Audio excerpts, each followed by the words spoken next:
Okay, good afternoon, everybody, and thank you for joining us on this beautiful Tuesday afternoon as we are studying together Pirkei Avot. We are up to chapter 5, and we are continuing from yesterday's Mishnah 24. Yesterday's Mishnah Chaf Daled, and it's a very interesting Mishnah. The Mishnah goes through different stages of someone's life and different strengths that we accomplish at each and every age. Okay, there are certain, obviously, every age, every day is something, but there are certain milestones. Okay, so as an example, yesterday we saw, was it 24? No, it's 25. At 5 years old, you start learning Chumash. At 10 years old, you start learning Mishnah. At 13 or 12 is Bar or Bat Mitzvah. At 15 is Gemara. At 20 is marriage. 18 is marriage. 20, you start pursuing. We saw what that means. 30 is for strength.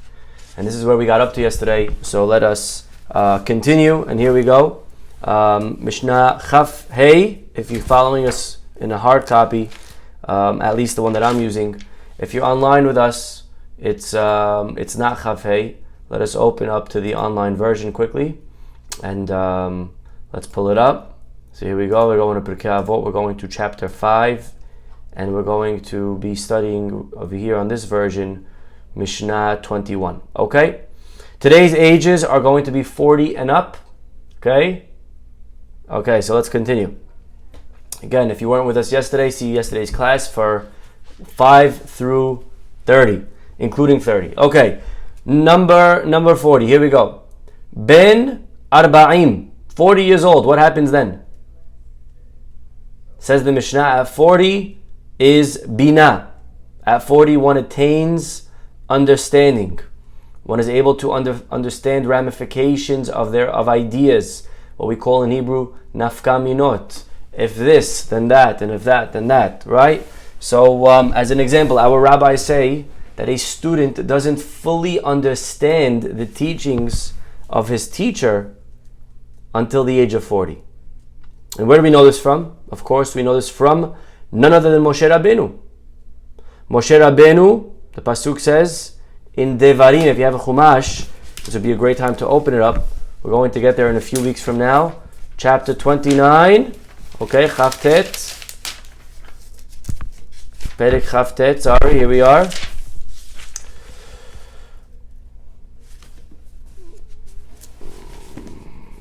The pasuk says, where is it?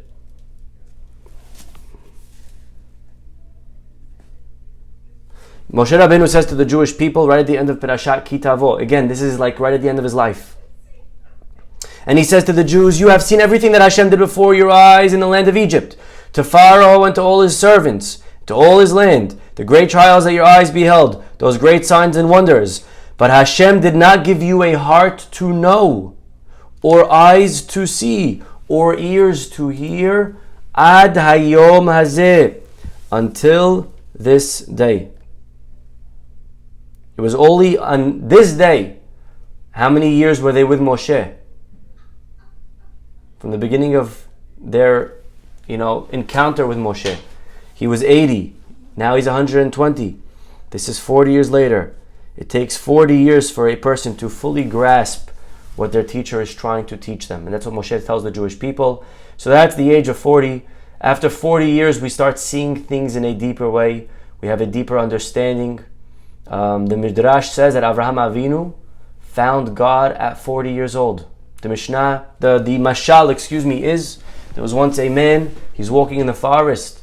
He sees a lit castle, okay? Lights and everything. And he says, could it be that this castle just created itself? And the lights are all by itself, and someone just the candles just lit themselves. Impossible. Right? Avraham Avinu realizes that this world cannot just be by itself. It needs an author, it needs an artist, it needs a creator. The similar mashal, the story is told of the Rambam, Maimonides. He was having these arguments, heated debates with all the philosophers of his time. Is there a God? Isn't there a God? The Rambam, he says, leave these arguments. I want to show you something in my office. He takes him to his office. He shows him this beautiful painting, a map of the world. They say, wow, it's beautiful.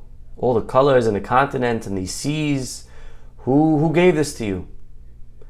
And the Rambam says, it's the craziest thing. I had ink on my table, and by mistake the cat ran across, spilled the ink, and the ink just fell, and it created this entire beautiful map. So the philosopher said, come on, who are you kidding? You can't create a map like this by an accident. He says, no, I'm telling you, it's what happened. It just spilled it. He said, come on, look at the details over here and the colors and everything. You want to tell me that was just by an accident? And the Rambam smiles and he says, listen to what yourself are saying.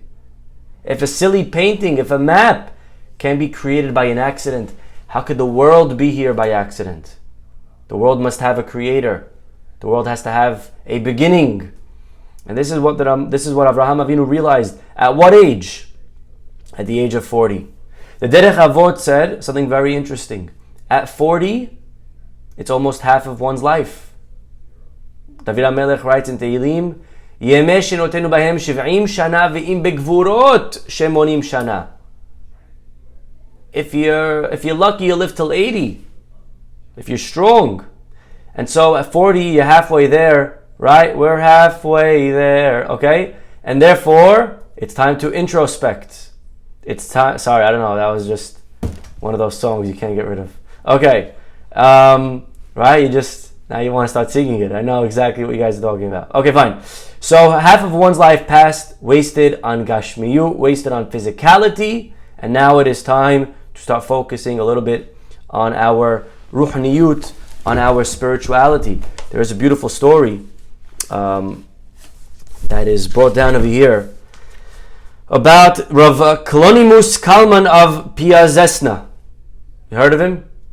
Well, anyways, he entered the following in his diary.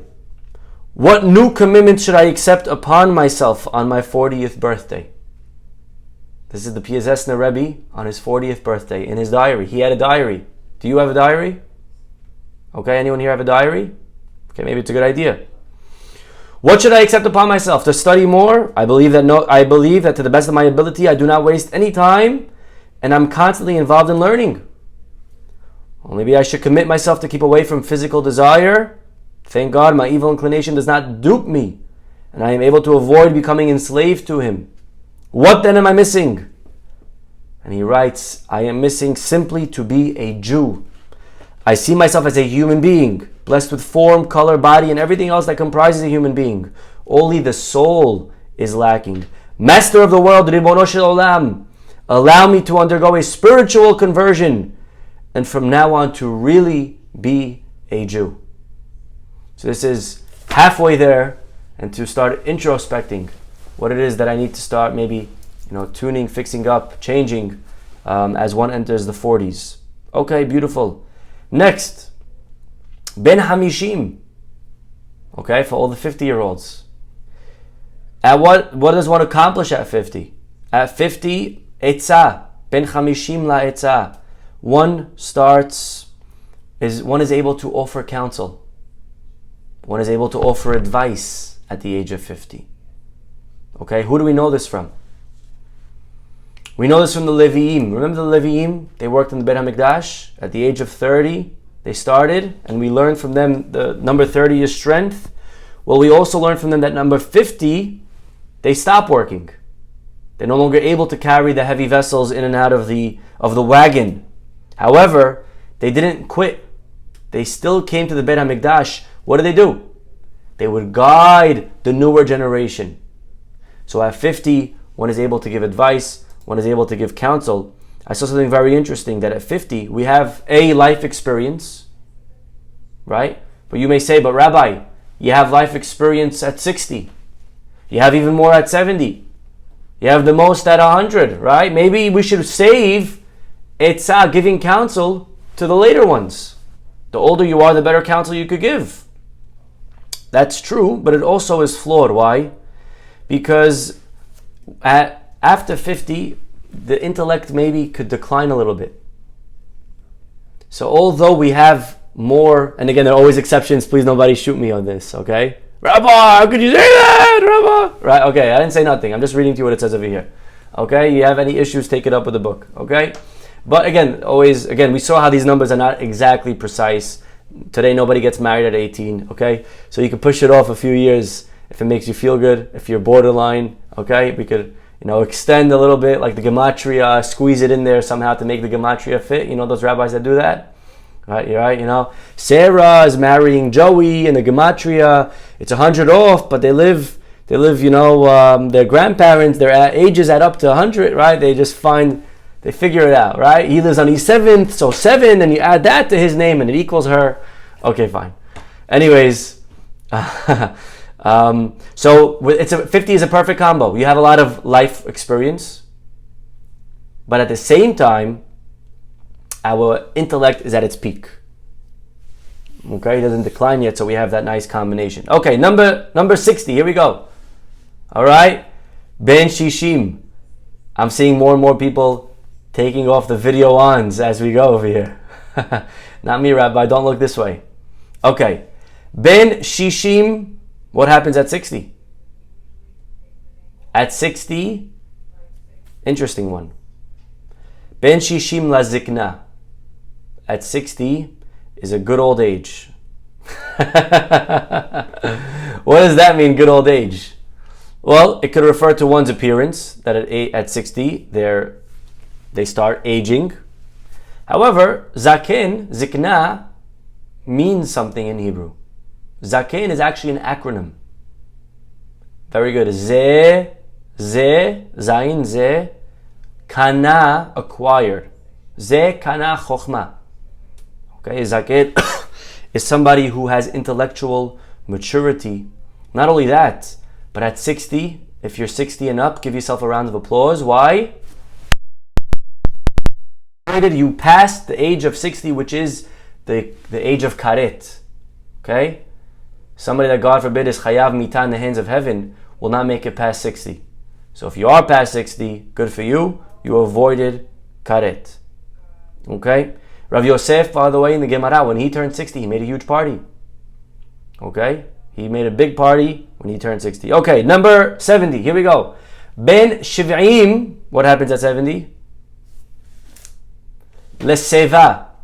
At 70, you become a seva. At 70 years old, one attains a ripe old age. Okay, what does that mean? Gee, thanks, Rabbi. Okay, so at 70, first of all, yes, one's age brings white hair. Okay, that's what 70 does. It brings you an older age, and white hair is not always a bad thing. Okay, as an example, Rabbi Elazar ben Azariah, when he became the rabbi of the academy, they appointed him, but he was a youngster. He was 18 years old, and he was afraid that nobody would accept his authority or his rulings, which is true. You don't respect a little kid. So Hashem made a miracle, and he grew white hairs. Remember that? And that's what we say on Pesach. Amar Rabbi Elazar ben Azariah, Hare ani keben shev'im shana. Okay, I apologize to the Ashkenazim in this room that don't understand what I just said. But basically, you say it also. Amar Rabbi Elazar ben Azariah, says Rabbi Elazar, I am now like 70. What happened at 70? He grew white hair. He became, and now his word has more cogency, maybe is the right word. Okay? It has more strength. Okay. Either way. David HaMelech, by the way, he died at 70, and the Pasuk says, he was 18, yes. Okay, David HaMelech died at 70, and the Pasuk says that he passed away Beseva Tova, full in years. Okay? Seva, the Pasuk says, Mipenei Seva Takum, and there is a halacha. There is a halacha that one should stand up for a seva. Anyone who reached 70 and up, they could be ama'aretz, they could be ignorant, it doesn't matter. When someone's 70, we stand up for them. Okay, that's learned from a pasuk in the Torah that becomes at the age of 70. Now, it's not every 70-year-old, and it's not, it is every 70-year-old, but it's not all the time. It's only when they're entering your 4 amot. Okay, when they enter your 6 feet. Okay, social distance rules. If they're out of your 6 feet, then you don't have to stand up. But you can do the little hops, the little hopscotch thing that they do, right? It's a sketch, you know how to do that, right? But like as an example, if your father walks in the room, you can't just do that, right? You have to actually stand up. Your rabbi, you have to actually stand up. old person, you have to actually stand up. Okay? Next. That's seva. Others say seva comes from which word? Anyone know what word we see in the word seva? Oh, sheva. That's interesting, but no. That's with an ayin. Seva related to teshuvah. At 70, one should start repenting. Right? When there was once a very big thinker, when he saw the white hairs coming on his head, he said, "These are the messengers from the angel of death." Okay? One should start thinking about the end of life. One should start preparing for the next world. Okay, whatever that means here and in the next world, whether it's, life insurance or the will or teshuvah, repenting. Again, Rabbi, I don't want to think about those things. Okay, you don't want to think about them, right? Nobody wants to think about life insurance, but certain things that we need to do, right? So, and hopefully we won't have to worry about it, but at least to prepare. Okay. By the way, the pasuk that we quoted earlier, "Mipenei seva takum," I once saw something beautiful. Simply that means you should stand up for a seva, right? However, mipenei seva, mipenei could be lifnei, before seva, before you get old, takum, do teshuvah.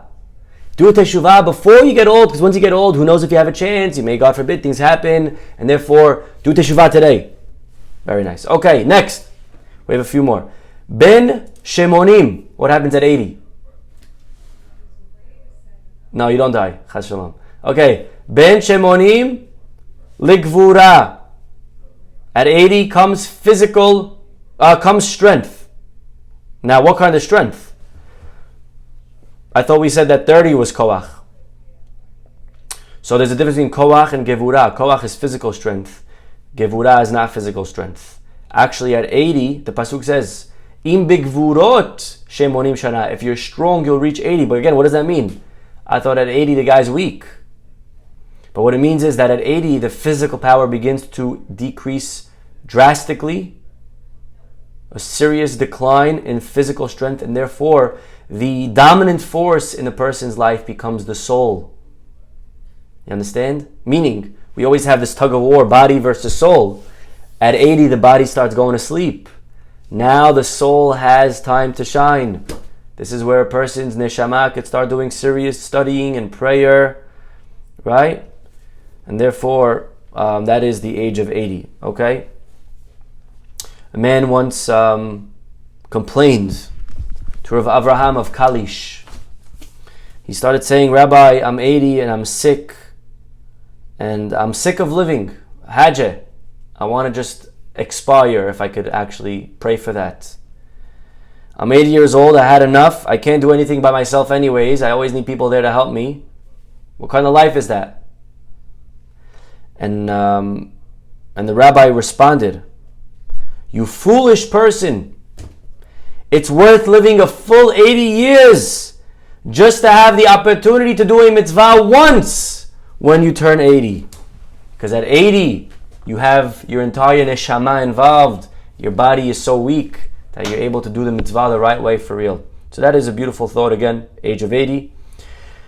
What else is at 80? Our rabbis say, "Al ta'amin ba'atzmecha ad yom motcha." Do not believe in yourself until the day of death. A person should never feel like, I got rid of the Yetzer Hara. Right? We know Yochanan Kohen Gadol, 80 years old, tzaddik at 80 years old, went off the path. Avodah, right? He completely became a heretic, right? So at 80, what does it mean? At 80 is strength. It means at 80, strengthen yourself. Don't let your guard down. Don't think, "Oh, I'm old. My Yetzer Hara is not coming anymore." No. He's there. He's going to fight forever. And therefore, Gevurah means strengthen yourself. Double down. Don't let your guard down thinking that, "Oh, I'm already past the Yetzer Hara." No such thing. Okay? That happens even at 80. Okay, either way. 90. Okay, Ben Tish'im. What happens at 90? Right? 80, 90. Okay, at 90 comes, I saw a great joke. Guy goes, I feel so proud of myself. I bought a puzzle, it says 3 to 5 years, but I finished it in 18 months.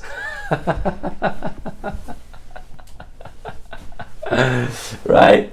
So sometimes we misunderstand what the box says, okay? 3 to 5 years. Okay, number 90. If you need a Rashi on that one, you can text me privately. Okay, at 90 comes Ben Tish'im Lashuah. At 91 becomes stooped over. Okay? At 91 has to bend, right? That's what the Mishnah is saying on a very simple level, but again, we're studying it on a deeper level. Rabbeinu Yonah says, what does Lashuah mean? Stooped over, but what else does it mean? Vayetze Yitzhak Lashuah Basadeh. Yitzhak went out to pray. At 90, start praying. Why? I mean, simply to live, right? But what do you tell a guy on his 120th birthday? Have a nice day. Okay.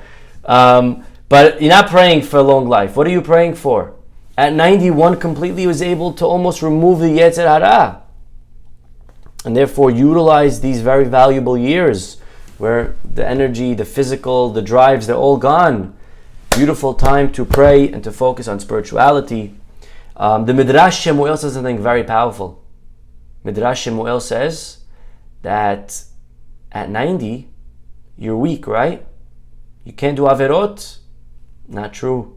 You could still do Averot. Which Averot? With your mouth. You could talk about other people. And that's what Sicha means. Sicha is to talk. So therefore, at 90, watch what you say. That's what it means. What are you going to tell the guy? Don't go clubbing? He can't see anything. Even if he wanted to in the wheel, you take him in the wheelchair to the club, what is he going to do? Right? The guy could barely pick up his arm. He's not going to do anything. Right? But at 90, he could say things. Right? So you have to be careful what you say at 90. And finally, Ben Me'ah. Fine, that's the last number. We're not going past 100. The Mishnah stops at 100. And what happens at 100? Ke'ilu met ve'avar ubatel min ha'olam. Wow. 100-year-old is as if he were dead, passed away, and seized from the world. Okay? Sounds like a rough way to end the Mishnah. But actually, what it means is, first of all, yes, the physical, the mental faculties, they do begin to fail to a certain extent. But the Tiferet Israel says that someone who's 100 is so disconnected from the physical world and the false allures and the drives that exist. That's what it means that he left this world. It means physically he checked out and this person is just in this world but on a very spiritual plane. Either way, interesting Mishnah. We should all be zocheh to outlive this Mishnah past 100, 120. We'll stop over here, everyone. Have a wonderful, wonderful day. We'll see you all tomorrow. Bye-bye.